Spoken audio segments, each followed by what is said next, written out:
পারি না, কাজ করতে পারেন না তো আপনি জানিয়ে শুনে বিদেশ আসবেন না? আপনার এই অবস্থায় কেন আসবেন? আমার ভিসা তো ভাই, ভিসা যে ভিসাই তো তোমার আমার আমি আইছি, আমার খাস দিছে না, আমার এখানে নেপাল আইছে। আমার দেশের মধ্যে ভিসা ভাই এর বাপ থাকে না, এর বাপ পালাই জায়গা। এরা এখন আমি ফোন দিলে পরে আমার ফোন রিসিভ করে না, 2 দিন পর রিসিভ করে তোরা আমি মজাই খাইবো।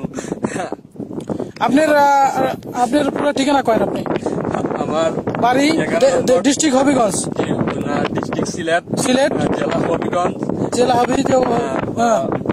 পোস্ট অফিস হেলা, গ্রাম হেলা, 11 নম্বর ইউনিয়ন মুকরমপুর, থানা কোনটা?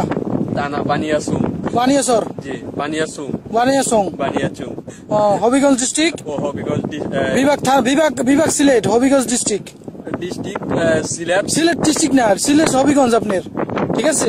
আপনার বিভাগ হলে যে সিলেট বিভাগ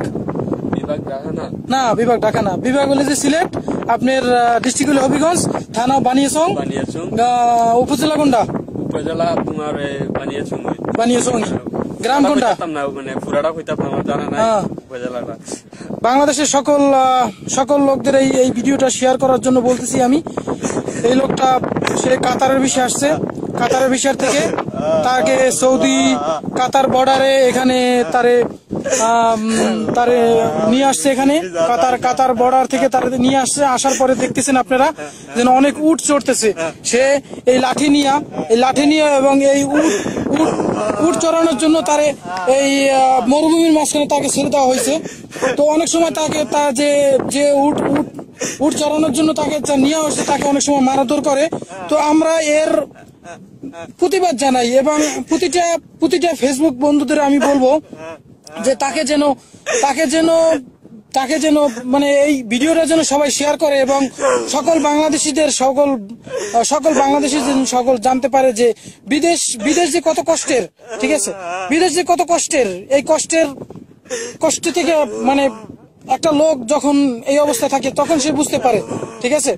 তখন সে বুঝতে পারে যে বিদেশ, সে আল্লাহর কাছে হাত তুলে আবেদন করতেছে, আল্লাহ ইনশাআল্লাহ তার সকল কষ্ট সকল দুঃখ তার সমাধান করে দিবেন ইনশাআল্লাহ। সবাই দোয়া করবেন এবং এই ভিডিওটা সবার কাছে ছড়িয়ে দিবেন, বাংলাদেশের সকল বন্ধুদের কাছে দোয়া রইল।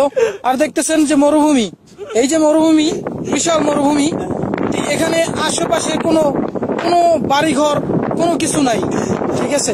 এখানে বিশাল মরুভূমি, আর এই মরুভূমির মাঝখানে নাই পানি, নাই কোনো কিছু। এই জায়গায় আমার বাংলাদেশি এক ভাই তাকে এইভাবে সে কাঁদতেছে কিভাবে, একটা লোক কিভাবে কত কষ্ট থাকলে এইভাবে কান্নাকাটি করে। সবাই আল্লাহর কাছে প্রার্থনা করবেন এই লোকটার জন্য, যাতে এই লোকটা সে তার মায়ের কোলে তার দেশে ফিরে চলে যেতে পারে এবং যারা তাকে এভাবে এই মরুভূমির মাঝখানে তাদের হাত থেকে রেহাই দিতে পারে। সবার কাছে দোয়া প্রার্থনা আমি করছি, সবাই আল্লাহর কাছে দোয়া প্রার্থনা করবেন এবং আমি নিজেও করবো ইনশাআল্লাহ।